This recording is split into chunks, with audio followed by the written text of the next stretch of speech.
What's going on, guys? It's your boy Jay here with Galactic Grizzly, and welcome to another episode of What Happened To. Before we get into this week's episode, be sure to subscribe to the channel so you can get a notification every time a new episode of What Happened To is uploaded. But anyway, this week we're talking about Shia Labeouf. At one point, a child star with Even Stevens and Holes, and then transitioned into superstardom with Transformers. But now, his reputation is quite awful. So what happened to Shia Labeouf?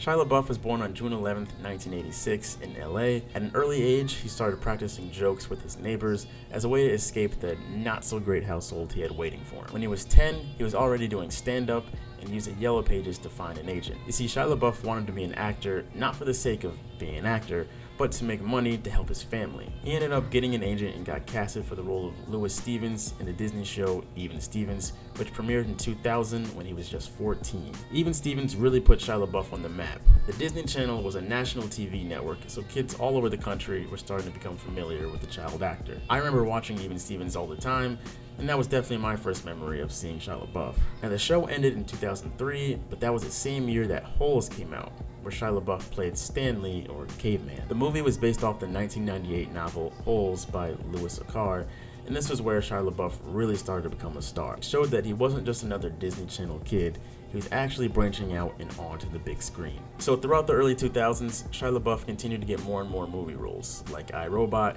Constantine, Dumb and Dumber, and many more. Then in 2007, he starred in Disturbia when he was 21, and by the way, if you've never seen that movie, you should change that. Then later that year, he starred in Transformers, where he played the role of Sam Witwicky. Now, we all know that Transformers was highly successful and made a bunch of money, so I won't get into all of that. The next year, he was in Eagle Eye and the fan favorite Indiana Jones and the Kingdom of the Crystal Skull.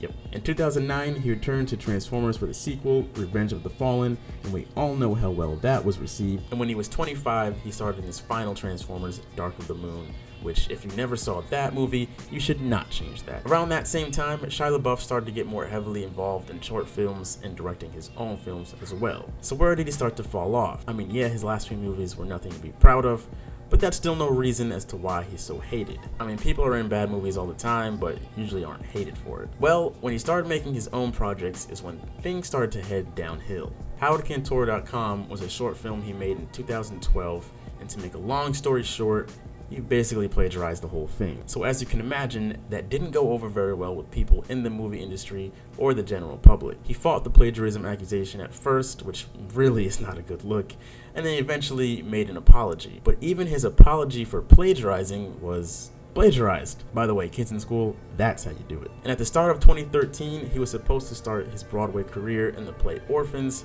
when apparently he backed out because of creative differences he had with his co-star Alec Baldwin. Although just about everyone else who was involved says Shia LaBeouf didn't back out, he was fired. And he just continued to spiral downward as he acted out.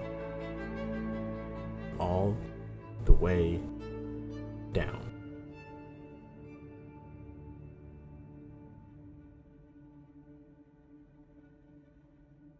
Shia LaBeouf fit right into the mold of the child actor who never really got the chance to be a teenager. You can call it whatever you want, but we've seen it so many times with celebrities who were TV stars at a young age. I mean, I don't know the science behind it, but when we see child actors stay in the spotlight throughout their teens and early 20s, we've seen it go wrong plenty of times. Shia LaBeouf was the same way, except his acting out resulted in him being one of the most hated actors in the industry.